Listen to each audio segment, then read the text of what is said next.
Media کے اندر بھی کافی لوگ ان پر زور ڈال رہے تھے کہ مشرف صاحب ابھی بھی وقت ہے، ٹھیک ہے پیپلز پارٹی جو ہے وہ انتخابات جیت گئی ہے، پیپلز پارٹی کو حکومت بنانے دینا چاہیے، لیکن فیلڈ جو ہے وہ برابر ہونا چاہیے سب کے لیے، اور فیلڈ برابر کرنے کے لیے آپ مشرف صاحب پریزیڈنشل ڈکری کے تحت کینسل کریں وہ ڈکری جو آپ نے پہلے نکالی تھی، جس کا نام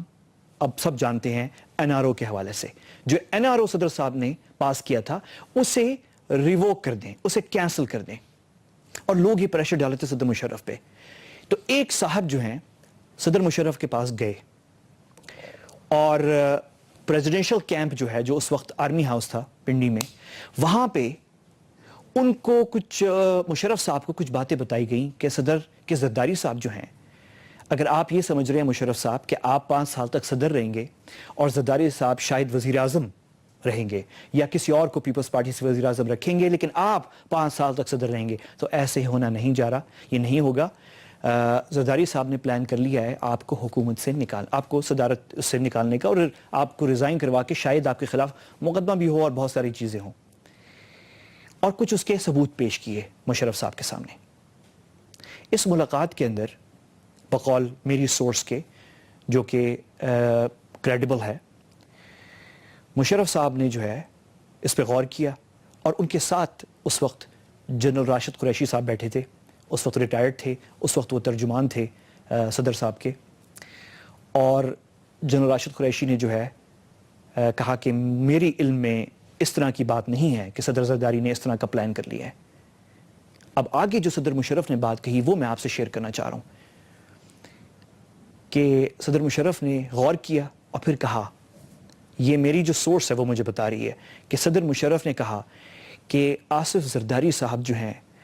وہ میری جیب میں ہیں، اور انہوں نے ہاتھ سے یہ اشارہ کیا کہ یہ میری جیب میں ہے اور وہ اس طرح کا کام کر نہیں سکتے۔ ہماری انڈرسٹینڈنگ ہے، مطلب جو بھی NRO کے تحت ہوگی، اور اس طرح کی کوئی بات ہو نہیں سکتی کہ انہوں نے الگ سے کوئی پلان بنایا ہوا ہو، کہ وہ پلان جس کے اندر مشرف صاحب 5 سال اقتدار میں رہیں گے اور پیپلز پارٹی کا وزیر اعظم زرداری صاحب ہوں یا کوئی اور ہو، وہ وزیر اعظم ہی رہیں گے، اور یہ ترتیبات جو ہیں، یہ ارینجمنٹ جو ہے وہ پورے 5 سال چلے گی، اس کے علاوہ کوئی بات ہو نہیں سکتی، ایسا ممکن نہیں ہے۔ یہ بات میری سورس نے مجھے جو بتائی اور جو میں آپ کے ساتھ شیئر کر رہا ہوں، وہ اس لیے شیئر کر رہا ہوں کہ میں آپ کو یہ دکھانا چاہ رہا ہوں کہ اس وقت بھی بہت سے لوگوں کو پتا ہے کہ مشرف صاحب کا پورا اعتبار تھا پیپلز پارٹی پہ، اور پہلے بے نظیر بھٹو پہ، اور یقیناً بعد میں آصف زرداری پہ، اور جو بھی ان کی انڈرسٹینڈنگز تھی وہ اتنی مضبوط تھیں کہ انہوں نے اپنے تمام پرانے حلیفوں کی باتوں کو ملحوظ خاطر نہیں لے کر آئے وہ، اور NRO کو برقرار رکھا، جس پہ اب وہ کہتے ہیں کہ ان سے بہت بڑی غلطی ہوئی وہ، اور یہی ہوا کہ حکومت پیپلز پارٹی کی بنی، اور چند ہفتوں کے اندر کام شروع ہو گیا، کانسپریسیز شروع ہو گئیں اور ان کو نکالنے کی، ریزائن کروانے کی، اور وہی ہوا اگست کے اندر، اور وہ ریزائن کر گئے۔ پوائنٹ میرا ہے آپ کو یہ بتانے کا، یہ چھوٹی سی کہانی یہ ہے کہ مشرف صاحب کا پورا اعتبار تھا پیپلز پارٹی پہ۔ مشرف صاحب سمجھ رہے تھے